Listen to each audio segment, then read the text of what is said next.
They conquered the known world without tanks, drones, or modern weapons.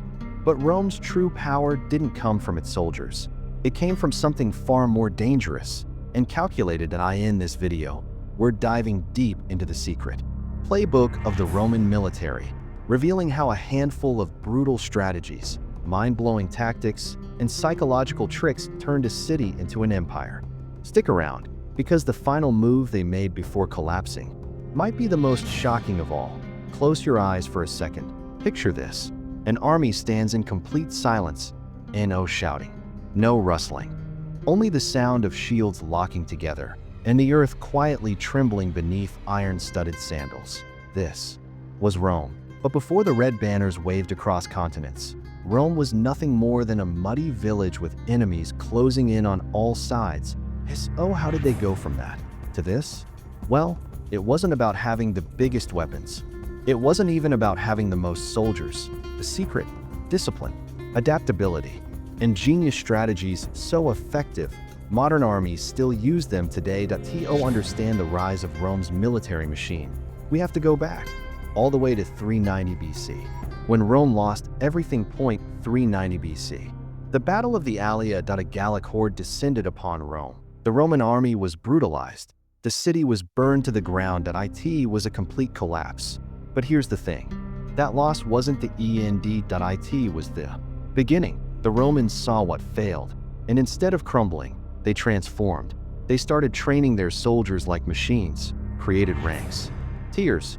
Each mistake became a rule in a brand new system. What came next?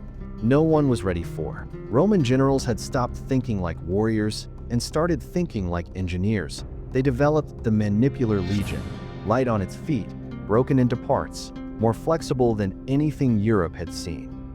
Each legion was like a puzzle piece. When they fit together on the battlefield, they were unbreakable. The center of this strategy was one sinister formation, the Testudo, or tortoise formation. Men marched slowly forward, shields locked on all sides, even overhead, forming a literal moving fortress. Arrows bounced off. Cavalry couldn't break them. But that wasn't even the scariest part. Rome's greatest tactic?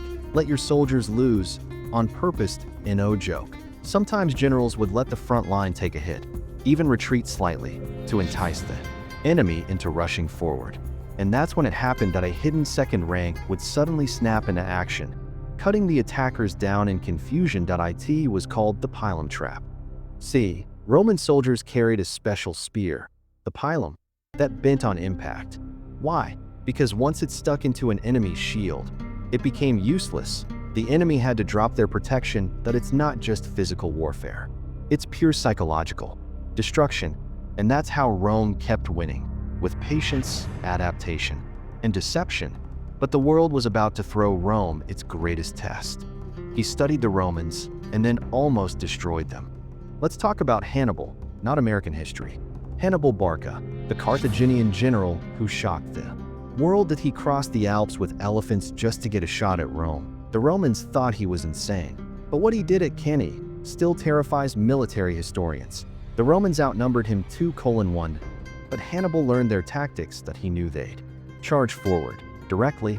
As always, so what did he do? He let them. His forces gave ground deliberately and then closed around them like a net. 50,000 Roman soldiers killed in one day. One of the deadliest single battles in history. Could Rome ever recover from Cannae? Everyone thought it was over. Other nations expected Rome to collapse. Even Rome's enemies started to celebrate early, but they forgot one crucial thing. Rome learns. After Cannae, Rome did something that no ancient power had done before. Instead of chasing revenge, they refocused their entire strategy. They stopped playing offense and started draining their enemies over time. That it was called the Fabian Strategy, led by General Fabius Maximus. Rome refused to fight Hannibal directly. Months passed, then years. They burned crops, cut off supply lines, swallowed towns one by one. And slowly, Hannibal's power crumbled from within. It wasn't glorious. It was psychological warfare, and it worked. Rome had another dirty secret. Let's talk military intelligence. They used coded messages, smoke signals, even rumor campaigns. Biggest example, before invading Britain, The Romans flooded enemy tribes with false information. Different tribes thought the invasion would come from different parts. They didn't have a chance to organize, divide, and conquer. Classic Rome, but it didn't stop there. Spies, often disguised as merchants, diplomats, even escaped slaves, to infiltrate enemy camps. Some were caught, others changed entire wars from behind the scenes. But there was one moment when even the greatest Roman general froze. In fear, year 9 AD, at a forest in Germany, dark, cold, quiet. The Roman general Varus led 3 legions deep into enemy territory, but something felt off. The trees were too still. Local allies were acting strange. Then, it happened. Over 15,000 Roman troops were ambushed and annihilated by an alliance of Germanic tribes in the Teutoburg Forest. It was a total massacre. Armor taken. Symbols lost. A national humiliation. Emperor Augustus fell to his knees, shouting, "Varus, give me back my legions." But this is where Rome proved its difference again. They didn't give up. They came back. 4 years later, burned enemy villages, took back their territory. Brick by brick. Pain didn't destroy Rome. Pain built it. The real reason why Rome lasted 1,000 years. Here's what most people miss when they talk about Rome's power. Rome didn't win because of its swords. Rome won because it kept evolving. From the phalanx to the maniple to the cohort system, from brute force to psychological mastery. And at the heart of it all, a contract. Soldiers were promised land, wealth, honored in return. They gave total loyalty. Some legions marched for 25 years straight. Rome created something more than war. It created identity. And identity is the strongest weapon of all that we're taught. That honor built Rome, but in truth, fear built Rome faster. Let's not sugarcoat it. Rome was brutal, but that brutality had a purpose. Example, the decimation punishment. That if a Roman unit fled from battle or abandoned a post, the punishment wasn't just execution. It was decimation. 1 out of every 10 men was deliberately killed by his own comrades, chosen by lots. Beaten to death. No enemy caused that pain. The legion caused it to itself. Why? To maintain discipline at any cost. Most empires rule by reward. Rome ruled by fear and effectiveness. At first glance, you'd think this was just cruelty. But here's the kicker. Decimation actually worked. The post-decimation units fought harder. Not because they hated the enemy, but because the thought of failing their own brothers was worse than death. That it created something brilliant and dark. Rome invented a military psychology model that not only punished failure, it made fear an asset. But how did Rome handle enemies? It couldn't scare. Here's where Rome was truly genius. When a city resisted, sure, they burned it. But when a city offered tribute, even partially cooperated, Rome offered something shocking. They turned enemies into citizens. You can fight us and die, or join the empire and live like Romans.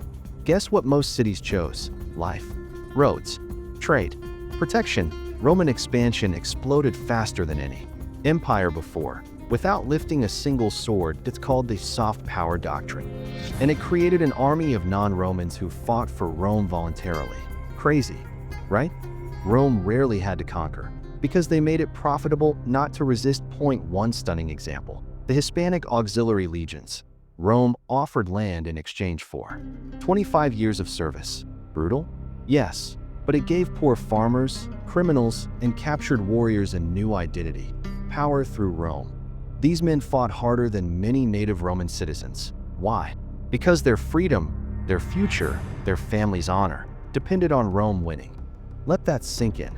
Rome turned enemies into warriors, and warriors into Romans. No empire had ever done that at this scale before. While most historians obsess over battles, you won't believe what was happening off the battlefield. Rome's silent arm, spies, double agents, and political infiltrators that operated across 5 continents. They had codebooks, secret signal fires spaced across mountains, even trained messenger pigeons using basic encryption methods. But the wildest tactic? Rome planted false defectors into enemy camps. They'd pretend to be traitors, win trust, and then quietly feed disinformation. 1 defector convinced an entire kingdom to shift its elite troops away from the capital.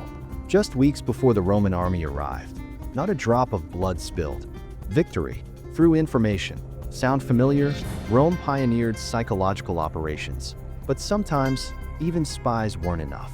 There was one region that refused Roman assimilation. One war so bitter, it nearly tore the empire apart from within. Welcome to Judea, a spiritual, fiercely independent province. Rome thought they could crush rebellion there with force, as they'd done elsewhere. They were wrong. The Jewish-Roman Wars in 66 AD triggered revolt after revolt. Jerusalem was fortified by faith, not just walls. And when the Roman legions finally breached the city, thousands were dead. The temple was razed, but what Rome didn't realize was this. Even in victory, they'd lost something. You can conquer land, but belief? That's harder. Why did this matter? Because for the first time, Rome was facing ideas that no sword could kill: religion, martyrdom, resistance as identity. Suddenly, brute force wasn't enough, and while Rome won the war on land, the seed of resistance remained. Just a few generations later, Christianity would spread across the empire, not by legion, but by faith born in Rome's own prisons. The Roman model only worked while fear outweighed belief, but belief was growing, and it couldn't be stopped. By the 3rd century, things were changing fast. The empire had grown too big, too many cultures, too many fronts. The once mighty legions started to weaken. Corruption spread among officers. Loyalty started shifting from Rome to generals. Some legions fought each other over politics and pay. Worse, Rome began allowing foreign mercenaries into its armies. They didn't understand Roman values. They weren't trained in traditional discipline. The very principles that once built Rome, they were now fading from inside. And yet, even in its downfall, Rome gave the world one final military masterpiece. Attila the Hun was terrorizing Europe. Most cities fled, others surrendered before battle, but one man stood against him. The last great Roman general, Flavius Aetius. With a mix of Roman infantry, barbarian allies, and tactics straight from the old legion playbook. He faced Attila at the Battle of the Catalonian Plains for 51 AD and won Rome's last stand. One final glimpse of glory, strategy over size. But by then, the cracks were too deep to fix. The empire may have fallen, but the Roman model didn't. Their ranks, copied by Napoleon. Their formations, researched by NATO. Their roads, still used by European cities today. And the biggest legacy of all, the idea that a disciplined, strategic force, no matter how small, can shape the world. You don't have to be an empire to learn from Rome. Look at your team, your ambition, your discipline. What if you train like a legion? What if setbacks weren't failures, but blueprints for your next victory? Rome teaches us that strategy beats strength, that every defeat can redefine your destiny, that if you're willing to evolve, that's what made Rome legendary. And maybe it's what's waiting for you. If you ruled Rome, what tactic would you use? Comment below and subscribe for more lost strategies that change the world.